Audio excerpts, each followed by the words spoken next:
Assalamualaikum warahmatullahi wabarakatuh. Salam sejahtera bagi semuanya. Di pertemuan kedua semester antara atau semester pendek ini, kita akan mulai belajar mengenai konsep dari manajemen investasi di bidang teknologi informasi. Apa yang dimaksud dengan manajemen investasi teknologi informasi? Di sini terdapat 3 suku kata yang membentuk, yaitu manajemen, kedua investasi, dan ketiga adalah teknologi informasi. Nah, jadi untuk mengenal lebih jauh, Anda harus paham terlebih dahulu pengertian dari setiap suku katanya. Kita mulai dengan manajemen. Manajemen adalah proses di mana di dalamnya melingkupi kegiatan-kegiatan seperti perencanaan, pengorganisasian, pergerakan, dan pengawasan. Tujuan adanya manajemen adalah untuk mencapai tujuan yang telah ditetapkan oleh perusahaan maupun organisasi. Nah, manajemen juga menyangkut pemanfaatan dengan baik sumber daya manusia dan sumber daya lain yang dimiliki. Kemudian untuk investasi, satu kata yang mungkin ada di benak Anda adalah keuntungan. Memang benar, investasi tujuannya adalah untuk mengharapkan keuntungan di masa depan. Jadi investasi adalah sebuah komitmen terhadap aset yang kita miliki, baik uang maupun sumber daya lainnya. Kita mengorbankan aset-aset tersebut yang bernilai tersebut untuk dipakai dan dimanfaatkan dalam rangka mengharapkan keuntungan di masa depan. Kemudian pertanyaannya, apakah investasi selalu menghasilkan keuntungan? Jawabannya tentu tidak. Banyak macam-macam bentuk investasi yang berujung kepada kerugian. Nah, macam-macam bentuk investasi juga banyak. Namun di sini kita fokuskan kepada investasi di bidang teknologi informasi atau yang kita sebut dengan investasi TI. Mengapa dihubungkan dengan kata manajemen? Karena untuk mendapatkan hasil yang baik, suatu investasi harus dijalankan dengan manajemen yang baik pula. Jadi, investasi TI adalah suatu keputusan untuk mengalokasikan uang, aset, dan semua jenis sumber daya yang kita miliki yang berhubungan dengan teknologi informasi seperti perangkat keras, perangkat lunak, dan sumber daya manusia. Tujuannya untuk apa? Yaitu untuk pengelolaan sistem informasi. Pertanyaannya sekarang, mengapa berinvestasi di bidang ini? Apakah menguntungkan? Kemudian juga banyak kita temui perusahaan yang mengalokasikan keuangannya untuk pembangunan sistem informasi maupun mengadopsi teknologi informasi. Apakah investasi tersebut akan berdampak positif terhadap performa perusahaan? Nah, semua itu akan kita bahas di sini. Berinvestasi di bidang IT berbeda dengan bentuk investasi lainnya. Mengapa? Karena untuk mengukur produktivitas, kalau ekonomi biasa ditentukan dengan perbandingan input dan output, modal dan keuntungan, laba dan rugi, usaha dan hasil. Nah, kalau berbicara teknologi, sifatnya adalah tangible maupun intangible. Jadi manfaatnya tidak mudah untuk diukur pula.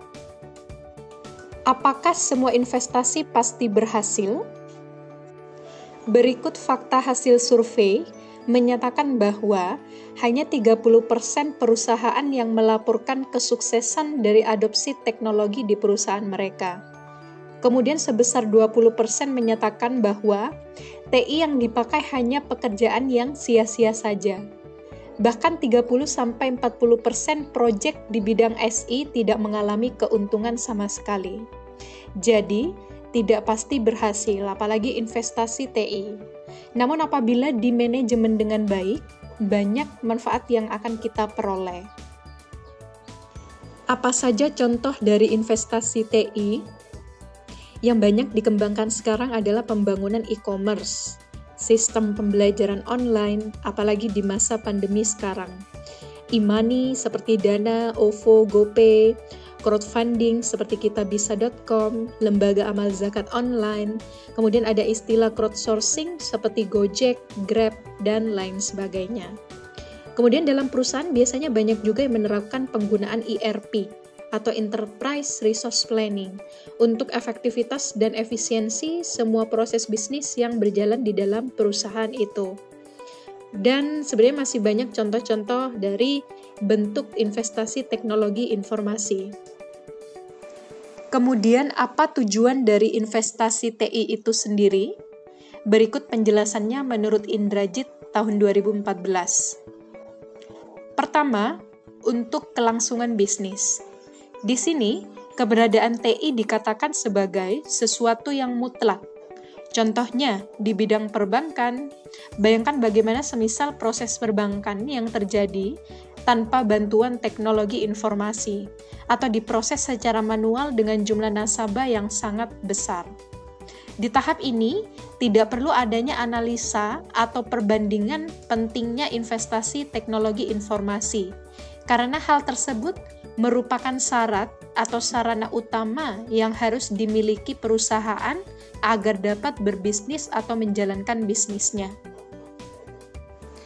Kedua, tujuannya untuk meningkatkan efisiensi. Efisiensi berbeda dengan efektif. Efisiensi adalah melakukan pekerjaan dengan benar, sedangkan efektif melakukan pekerjaan yang benar. Tujuan investasi TI adalah untuk mengurangi biaya atau penggunaan yang baik sumber daya yang dimiliki perusahaan. Contohnya, penggunaan website dalam hal transaksi bisnis, kemudian penggunaan intranet, dan lain sebagainya. Di pertemuan selanjutnya, akan saya terangkan mengenai metode analisa cost-benefit, yaitu untuk membandingkan antara besarnya investasi dengan manfaat efisiensi yang didapatkan. Ketiga, untuk tujuan meningkatkan efektivitas, artinya melakukan sesuatu yang benar. Misal, penggunaan data warehouse untuk kebutuhan analisa performa bisnis. Jangan melakukan sesuatu yang tidak benar atau tidak tepat, atau jangan berinvestasi untuk pekerjaan yang tidak benar. Nah, di sini investasi TI bersifat kritikal, karena penggunaan teknologi informasi sudah merupakan bagian dari proses tertentu. Artinya, tanpa dimilikinya perangkat teknologi informasi tersebut, akan sulit bagi perusahaan untuk menjalankan suatu rangkaian proses tertentu. Keempat, untuk tujuan keunggulan kompetitif. Kita mengalahkan pesaing dengan cara menggunakan teknologi yang belum mereka pakai atau belum mereka gunakan. Misalnya, penggunaan call center, ERP, atau SCM. Investasi untuk tujuan ini sifatnya adalah untuk rencana strategis dan perspektif jangka panjang. Jadi harus ada analisa strategis yang mendalam dengan senior maupun pimpinan sebelum Anda terjun dalam bidang investasi TI. Terakhir, untuk tujuan investasi yang tidak dapat dihindari. Contohnya, penggunaan website perusahaan. Mau tidak mau, bermanfaat atau tidak bermanfaat, perusahaan tetap butuh itu. Biasanya sebelum memutuskan berinvestasi, pimpinan melakukan perbandingan dan studi dulu di tempat lain. Nah, kita sudah mengetahui mengenai tujuan dari investasi TI. Sekarang kira-kira apa manfaatnya? Nah, berikut manfaat dari investasi TI berdasarkan sumber yang sama, yaitu Indrajit tahun 2014. Ada 4 manfaat utama investasi TI. Pertama, untuk mereduksi biaya yang dikeluarkan perusahaan, atau yang kita sebut dengan cost displacement. Kedua, untuk menghindari biaya yang harus dikeluarkan perusahaan. Contoh, mungkin dengan adanya teknologi, tidak butuh lagi yang namanya training atau diklat pekerja secara offline, semua bisa dilaksanakan secara daring atau secara online, jadi tidak butuh biaya yang namanya akomodasi dan sebagainya.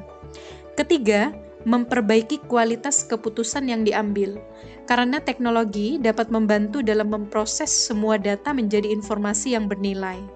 Terakhir, untuk dampak positif bagi perusahaan. Banyak macamnya, ada yang bersifat tangible dan intangible. Bab ini akan kita bahas di pertemuan minggu depan. Kemudian, ada beberapa komponen yang perlu Anda perhatikan dalam berinvestasi di bidang TI. Berikut penjelasannya. Pertama, IT value, yaitu besaran kontribusi TI untuk meningkatkan kinerja organisasi. IT value, semakin berkembangnya zaman, semakin berkembang pula. Dari yang awalnya hanya untuk pengelolaan data, sekarang masuk ke arah inovasi. Revolusi Industri 4.0 dan munculnya teknologi-teknologi pakar dengan kecerdasan buatannya yang membantu bisnis dalam perusahaan. Kedua adalah IT governance decision making, yang melingkupi pertama IT principle, yaitu pernyataan pemimpin mengenai bagaimana teknologi informasi dipakai dalam bisnis. Kedua, IT infrastruktur strategis, yaitu strategi mengenai pondasi dasar, anggaran, kemampuan teknologi informasi, baik itu teknis dan juga manusia. Kemudian yang ketiga, IT arsitektur, sekumpulan teknik pilihan yang diintegrasikan dalam rangka menuntun organisasi di dalam memenuhi tujuan bisnisnya. Kemudian business application need, yaitu aplikasi bisnis yang dibutuhkan sehingga perusahaan berusaha untuk mendapatkannya dengan cara membeli ataupun juga membangun sendiri.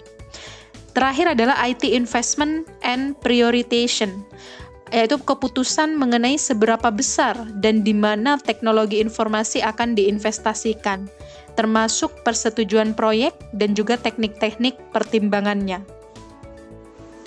Kemudian, Anda juga perlu memperhatikan investasi TI akan berfokus ke area apa berdasarkan IT governance fokus area.